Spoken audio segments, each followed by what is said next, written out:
오늘은 영원하신 하나님 바라보기라는 제목으로 하나님 말씀을 같이 살펴보길 원합니다. 하나님은 오늘 말씀을 통해서 우리에게 하나님이 영원하심에 대해서 가르쳐주고 계십니다. 그러면서 우리에게 1절에 말씀하시기를 주여 주는 대대의 우리가 우리의 거처가 되셨나이다 라고 고백하는 이 모세의 고백과 같이 우리의 이 몸을 영원한 거처 삼아서 영원토록 주님을 예배하고 영원토록 주님을 찬양하기를 원하십니다. 믿음의 식구들이여, 우리에게 하나님은 어떤 분일까요?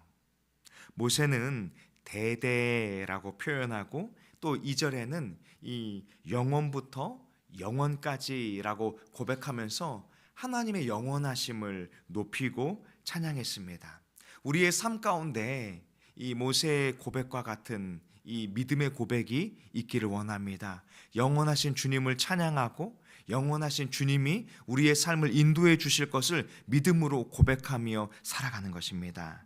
하나님은 모세와 이스라엘 백성들이 애굽에서 나와서 이 광야의 삶을 살아가고자 할 때 그곳에서 구름 기둥과 불 기둥으로 함께하여 주시면서 영원하신 주님을 따르는 훈련을 광야 학교에서 하게 하여 주셨어요. 그 이유가 무엇일까요? 2주면 광야에서 가나안으로 들어갈 수 있는데 주님은 광야에서 그들의 인생이 멈춰 있게 하셨어요. 우리는 광야에서 그들이 계속해서 빙빙빙빙 돌았을 것으로 생각할 수도 있지만 때로는 하나님께서 이 구름 기둥이 그곳에 임재하게 하여 주시면서 멈춰 있는 법을 배우게 하여 주셨어요. 사실 우리의 인생 가운데에서 제일 어려운 것은요, 하나님의 뜻을 기다리는 것입니다. 하나님의 인도하심을 구하면서 하나님이 속히 역사해 주시기를 바라는 것이 우리 본연의 마음일 것입니다. 우리가 달려가는 것이 오히려 조금 더 쉽게 느껴질 만큼 하나님이 가라 하실 때 가고 멈추라 하실 때 멈춰서 주님의 뜻을 구하는 것은 참 우리의 인생 가운데 어렵게 느껴집니다. 그러나 주님은 가나안에 가기에 앞서서 이스라엘 백성들에게 하나님을 따라가고 하나님을 바라보는 훈련을 하게 하셨던 거예요. 왜냐하면 분주한 가나안에서 또 이방의 우상들이 가득한 가나안에서 이방 민족과 섞여 살아야 하는 이스라엘 백성들이 그곳에서 빨리빨리 흘러들어가는 세상의 문화와 세상의 사람들을 따라가지 않고 영원하신 하나님을 소망하며 믿음으로 살아가기를 원하셨던 것입니다. 바로 오늘 우리의 삶 가운데에서도 주님이 원하시는 것은 이 땅에 빠르게 돌아가는 삶 속에서 세상에 휩쓸려가는 인생이 아니라 영원하신 하나님을 바라보고 소망하는 삶인 줄로 믿습니다. 그 주님을 신뢰하며 살아가는 것, 주님을 바라보며 살아가는 것, 그것을 오늘 날마다 우리가 훈련하고 살아가다가 이렇게 주일에 주님을 예배하며 나아가는 것입니다. 그러나 이스라엘 백성들은 모세가 하나님의 말씀을 받으러 간 사이에 이 가나안에서 자신들을 위한 신을 만들라라고 요청했어요. 출애굽기 32장 1절의 말씀인데요, 백성이 모세가 산에서 내려오미 더딤을 보고 말하여 백성이 아론에게 이르러 말하되 일어나라, 우리를 위하여 우리를 인도할 신을 만들라. 후반절에도요, 이 모세 곧 우리를 애굽 땅에서 인도하여 낸 사람은 어찌 되었는지 알지 못함이니라. 여기 이 출애굽기 32장 1절의 앞부분에 보면 우리를 위하여 우리를 인도할 신을 만들라 이렇게 표현하고 있어요. 이스라엘 백성들에게 중요한 건 무엇일까요? 영원하신 하나님이 아니라 자기 자신인 거예요. 우리들인 거예요. 사람인 거예요. 그래서 하나님이 무엇을 원하시는가, 하나님이 어떤 삶을 살아가기를 원하는가, 우리 하나님이 어떤 분이신가, 여기에 관심이 있는 것이 아니라 우리를 인도할, 우리에게 만족시켜줄 자신들만을 위한 신을 만들라라고 아론에게 요청했던 것입니다. 결국 그들은 금송아지를 만들어서 하나님의 진노를 쌓고 말았던 것입니다. 믿음의 식구들이요, 탕부 하나님의 이야기와 같이 우리가 둘째 아들이 되어서 아버지의 곁을 떠나는 것은 굉장히 어리석은 일입니다. 마치 이스라엘 백성들이 우상을 만들어서 하나님을 떠나는 것처럼 어리석은 일이에요. 아버지를 떠나서는 우리의 삶이 참된 평안을 누리기 어려운 것입니다. 탕자 역시도 아버지의 곁을 떠나서 자신의 분깃을 가지고 잘 살아갈 수 있을 것 같았지만 결국 허랑방탕한 삶을 살게 되고 모든 것을 잃어버리고 말았잖아요. 그리고 그의 고백이 무엇입니까? 내가 다시 아버지의 집으로 돌아가야 하리라, 이렇게 고백하고 말하잖아요. 오늘 우리가 우리의 삶 가운데 우리를 위한 삶을 살아가고 있는 것인지, 아니면 영원하신 하나님을 바라보며 하나님이 나에게 어떤 삶을 살아가기를 원하시는지, 나에게 어떤 믿음의 길을 걸어가기를 원하시는지, 그것을 바라보며 믿음의 선한 이 영적 분별력을 가지고 하나님의 뜻을 따라 살아갈 수 있기를 원합니다. 1절의 말씀처럼 하나님은 우리에게 거처로 살게 하여 주시기를 원합니다. 90편 1절의 말씀인데요. 주여, 주는 대대에 우리의 거처가 되셨나이다. 여기 거처라는 표현이 우리에게 가르쳐 주는 것이 있잖아요. 성경 원문의 의미는요, 여호와가 나의 도움입니다. 또 여호와가 나를 도와주시는 분입니다. 이런 의미도 있지만 여호와가 나의 집이 되어 주셨나이다, 이런 고백을 담고 있는 거예요. 또 이 90편 1절에 거처가 된다라는 표현은 실제로 우리의 인생 가운데 이렇게 주님이 역사해 주셨잖아요. 예수 그리스도를 믿는 우리를 주님이 하나님이 거하실 처소, 하나님의 성전 삼아 주신 줄로 믿습니다. 우리는 하나님의 성전이 되어서 날마다 주님을 예배하고 주님을 찾고 또 주님을 사모하는 이 주님이 거주하시는 집이 된 것입니다. 지난 금요일에 이 지체들을 데려다 주면서 그런 물음을 했어요. 한 주간을 살아오면서 하나님의 성령을 느끼며 살아가고 있습니까? 이렇게 물었어요. 그랬더니 그 지체가 저에게 이렇게 말하더라고요. 목사님, 한 주간의 삶 가운데에서 너무 바쁘게 일할 때로는 이 분주함 속에 놓칠 때도 많지만 하나님의 성령을 생각하지 못하고 하루를 살아가기는 어려울 것 같아요.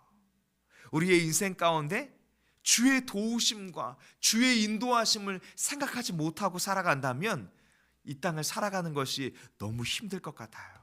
날마다 성령을 찾기 원합니다, 이런 고백을 하더라고요. 그래, 굉장히 잘 살아가고 있는 것이다, 믿음으로 굉장히 잘 살아가고 있다, 이렇게 격려하며 우리 그렇게 살아가자, 이렇게 이야기를 나눴는데요. 오늘 우리의 삶도 그와 같기를 원합니다. 하나님을 처소 삼고 또 하나님이 우리의 삶 가운데 우리를 처소 삼아 주시는 그런 역사가 우리의 인생 가운데 날마다 있기를 원합니다. 또 시편 91편 1절엔 이렇게 말합니다. 지존자의 은밀한 곳에 거주하며 전능자의 그늘 아래 사는 자여. 여기 이 90편과 91편은 연결해서 봐야 하는데요, 이 1절은 동일하게 거처에 대해서 이야기하듯이 우리는 지존자 되시는 전능하신 하나님의 은밀한 곳에 거주하는 자들이다, 이렇게 고백하고 있어요. 전능자의 그늘 아래 사는 자들이다, 이렇게 고백하고 있어요. 이 시대로 표현하면 이런 거예요. 주의 날개 아래 보호하심 가운데 사는 자들.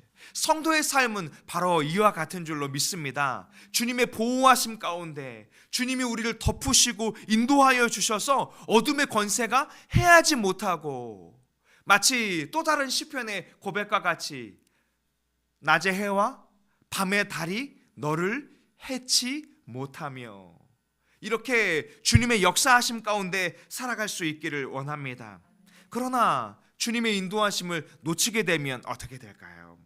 우리가 살펴보았던 지난 말씀처럼 요나는 하나님을 떠나서 다시스를 향해서 나아갔잖아요.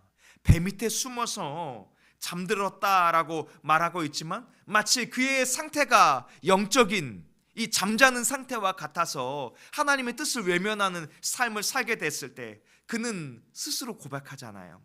이 파도가 나 때문에 일어난 것입니다.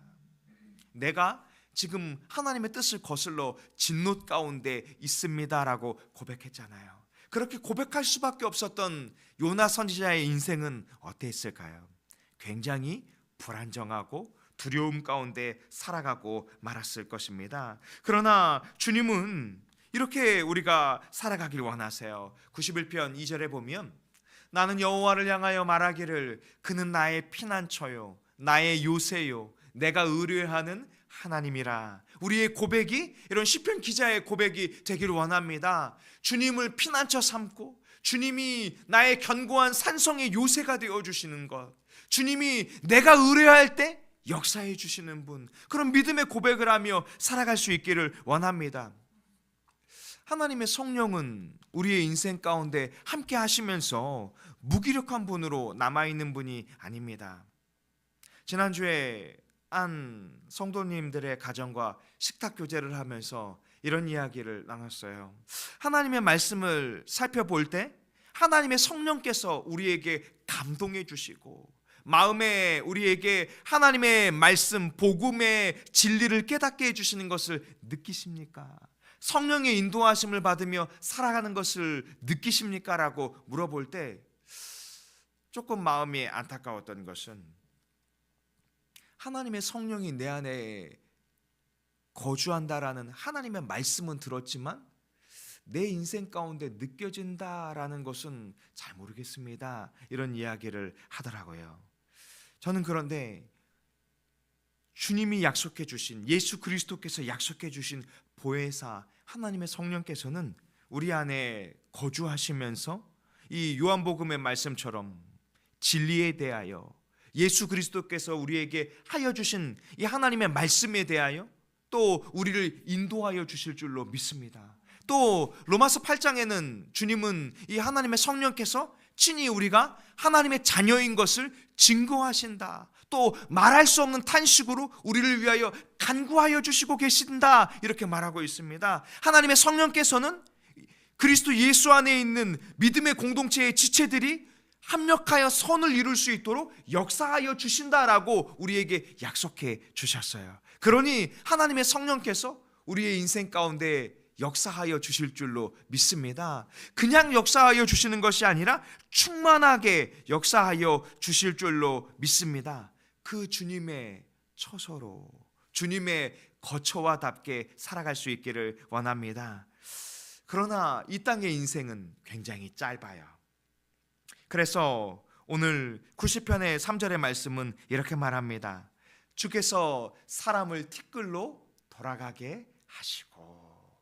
우리는 흙으로 지음받은 인생이잖아요. 그러니 창세기 3장 19절의 말씀처럼 내가 흙으로 돌아갈 때까지 얼굴에 땀을 흘려야 먹을 것을 먹으리니 내가 그곳에서 취함을 입었으리라. 너는 흙이니 흙으로 돌아갈 것이니라. 우리는 결국 흙으로 지음받았고 이 땅의 육신은 흙으로 돌아갈 수밖에 없을 것이다, 이렇게 말하고 있는 거예요. 이것을 깨닫는 것이 오늘 시편 90편에서 모세가 말하는 하나님의 지혜를 가진 자의 삶입니다.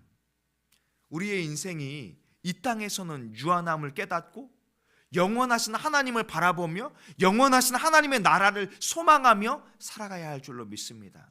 그래서 주님은 우리에게 너의 삶은 이 땅에서 나그네의 삶이다, 그러니 본향을 바라보며 하나님의 나라를 바라보며 소망하는 삶을 살아야 한다라고 우리에게 권면하고 있는 것입니다.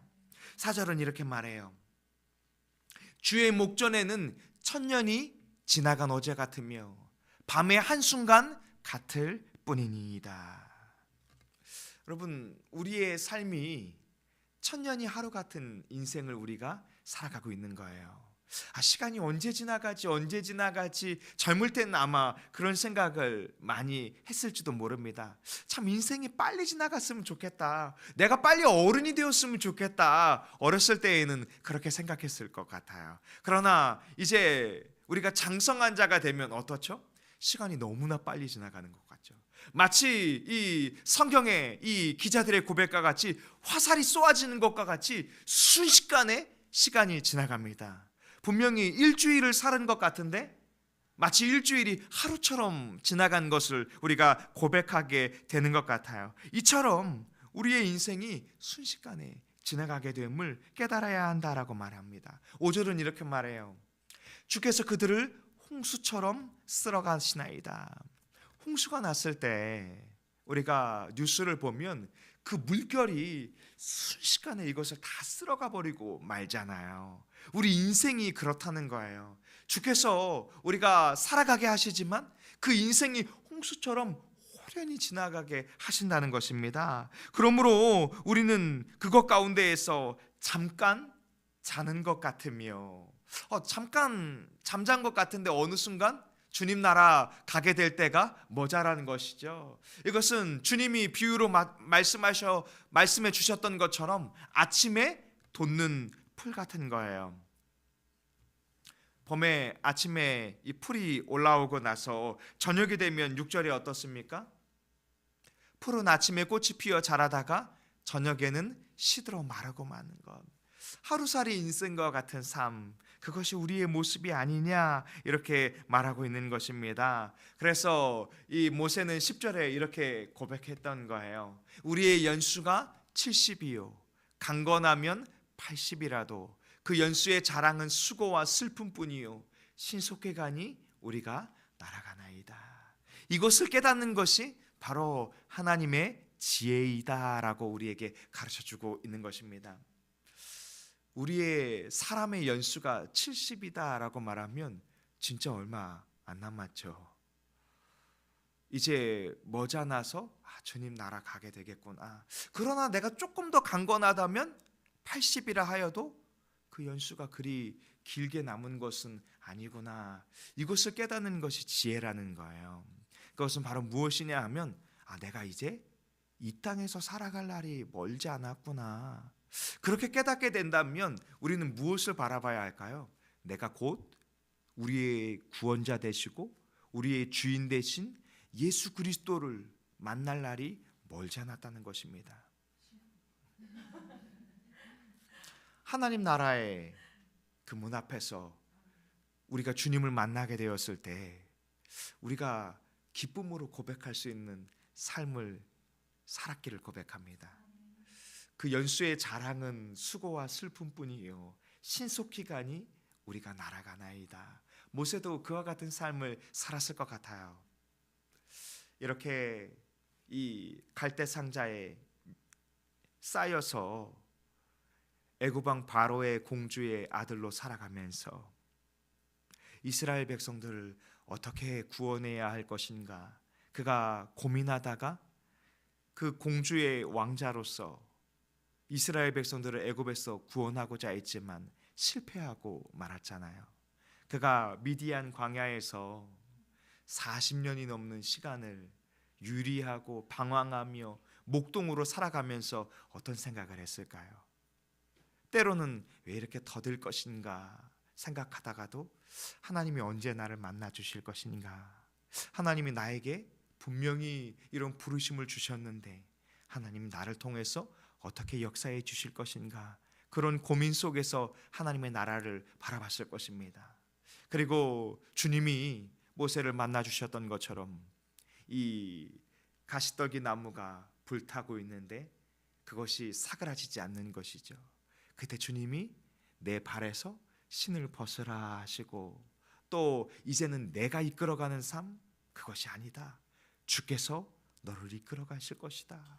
그렇게 애굽에서 이스라엘 백성들을 출애굽하며 홍해 바다가 갈라지는 것을 경험하고, 또 수많은 이 전쟁 가운데에서 여호와 하나님이 승리하게 하여 주시는 것을 바라보았던 삶, 또 구름 기둥과 불 기둥으로 모세와 이스라엘 백성들과 함께하는 것을 바라봤던 삶, 영원하신 주님의 임재를 누리며 살아갔던 삶. 근데 그의 마지막의 고백은 무엇일까요? 신속히 가니 우리가 날아갈 뿐이다. 이 땅의 삶은 유한한 것이다. 이렇게 말하고 있는 것입니다. 믿음의 식구들이요, 사도 바울 역시도 빌립보 교회를 향해서 이렇게 고백을 했어요. 내가 그 둘 사이에 끼었으니 차라리 세상을 떠나서 그리스도와 함께 있는 것이 훨씬 더 좋은 일이라. 이 사도 바울의 고백 역시도 나 이제 주님 나라 갈 날이 멀지 않았어. 예수 그리스도 만날 날이 멀지 않았어. 그리고 나 그리스도와 함께 있는 것을 간절히 바래. 그러나 내가 아직 이 땅에 잠시 잠깐 머물러 있는 이유, 24절은 이렇게 고백해요. 내가 육신으로 있는 것이 너희를 위하여 더 유익하기에 잠시 잠깐 머물러 있는 것이야. 이렇게 말하고 있는 것입니다. 오늘 우리에게도 잠시 잠깐 이 땅에서 남겨진 삶 동안 믿음의 식구들이여 무엇을 하시겠습니까? 영원하신 주님을 바라보며 살아갈 수 있기를 원합니다.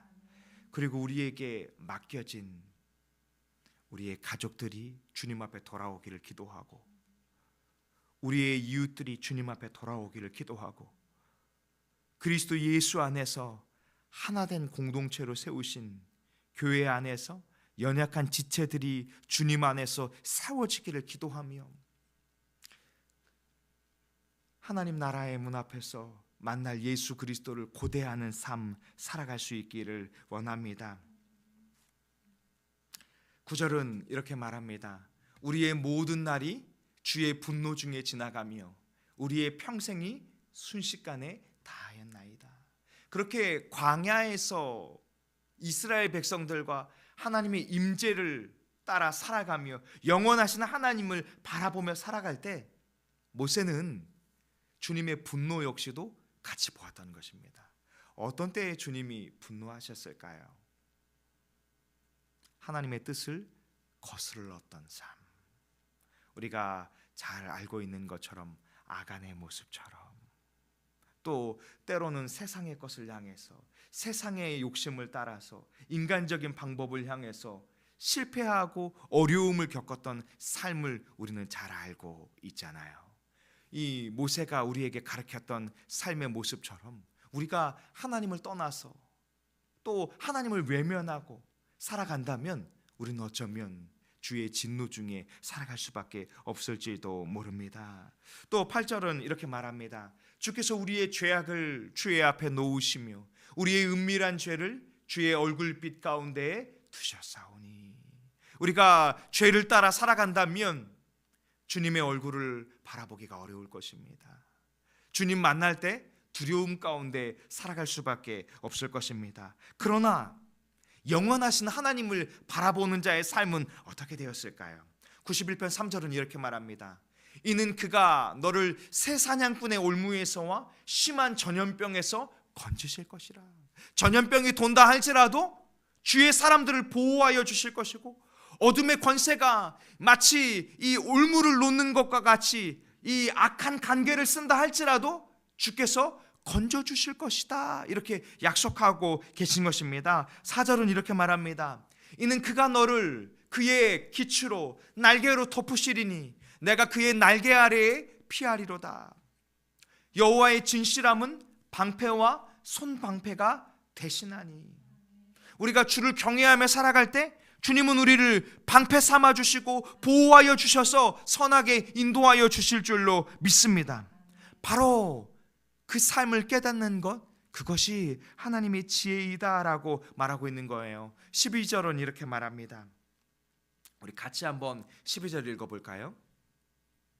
시작. 우리에게 우리날 계수함을 가르치사 지혜로운 마음을 얻게 하소서. 아멘. 우리의 이 땅에 남겨진 삶이 잠시 잠깐임을 깨닫는 지혜, 그 지혜를 깨달을 때 우리는 이제 아버지의 집으로 돌아갈 준비를 할 것입니다. 믿음의 식구들이요, 아버지의 집으로 들어갈 준비를 하셔야 합니다. 그 준비는 무엇일까요? 이 땅에서 무엇을 위하여 살아갈 것인가를 바라보는 것입니다. 13절은 이렇게 고백했어요. 여호와여 돌아오소서. 언제까지니까 주의 종들을 불쌍히 여기소서. 모세가 남겨져야 할 이스라엘 백성들, 자신은 가나안 땅으로 들어가지 못하지만 가나안 땅으로 들어가게 될 이스라엘 백성들을 바라보며 어떤 마음이 들었을까요? 주님, 그들 가운데 임재하여 주셔서 그 주의 백성들을 불쌍히 여겨 주옵소서라고. 우리 역시도 때가 되면 이 땅의 육신의 장막을 내려놓고 아버지의 집으로 본향으로 돌아갈 때 그런 마음을 먹을 것 같아요. 주님, 우리의 가족들을 불쌍히 여겨 주옵소서. 주님, 우리의 가족들 가운데 주님이 임재하여 주옵소서. 우리의 믿음의 공동체 가운데 주님 임재하여 주옵소서. 아직 주님을 만나지 못한 우리의 지체들, 우리의 식구들을 주여 긍휼히 여겨 주옵소서라고 그렇게 기도하며 살아가야 할 줄로 믿습니다. 14절은 이렇게 말해요. 아침에 주의 인자하심이 우리를 만족하게 하사 우리를 일생 동안 즐겁고 기쁘게 하여 주시옵소서. 무엇으로 우리가 기쁨을 가지고 살아갈 수 있을까요? 바로 주님이 주시는 평안, 주님이 주시는 기쁨을 붙잡을 때 우리가 기쁘게 살아가게 될 줄로 믿습니다. 사랑하는 다산 동행교회 믿음의 식구들이요, 이 땅에서 살아가면서 고난을 견디고 우리에게 주어진 그 삶 가운데 때로는 우리 가슴 깊이 짓눌러 오는 허무함들이 있잖아요. 삶은 무엇인가, 헛되다, 이런 마음 가운데 밀려올 때 이 16절에 고백을 할 수 있기를 원합니다. 주께서 행하신 일을 주의 종들에게 나타내 주시옵소서. 주의 영광을 우리의 자손들에게 나타내 주시옵소서. 주께서 행하신 일들을 바라볼 때 소망을 얻게 되는 거예요. 광야에서도 우리와 함께 해주신 주님이 저 영원한 나라에 갈 때까지 그곳에서도 우리와 함께 해주실 것을 믿음으로 바라볼 때 우리의 인생이 헛된 것이 아니라 소망이 있는 인생인 줄로 믿습니다. 바울은 고린도 교회를 향해서 이렇게 이야기했습니다. 각 사람의 공적이 나타날 것인데 그날이 공적을 밝히리니 이는 불로 나타내고 그 불이 각 사람의 공적이 어떠한 것을 시험할 것이라. 여기 공적은 이런 거예요. 우리의 삶이 훗날 하나님 앞에 어떻게 나타낼 것이냐는 거예요. 불 가운데 지푸라기들은 다 타고 말 것입니다. 이 땅의 것을 쌓았다면 그것은 지푸라기와 같이 모두 불 속에서 사그라지고 말 것이에요. 그러나 불로 연단된 금과 같이 우리가 하나님 나라를 위하여 살아가고자 한다면 그것은 이 공적 가운데 남게 될 줄로 믿습니다. 그리고 이 17절의 말씀처럼 주 우리 하나님은 은총을 우리에게 내리게 하사 우리의 손이 행하신 일을 우리에게 견고하게 하소서. 우리의 손이 행하신 일을 견고하게 하여 주옵소서. 여러분, 우리에게 하나님 나라를 위해서 살아가고자 했던 이 모든 일을 주님이 견고하게 하여 주시기를 믿음으로 구하며 한 주도 살아갈 수 있기를 원합니다. 기도하겠습니다.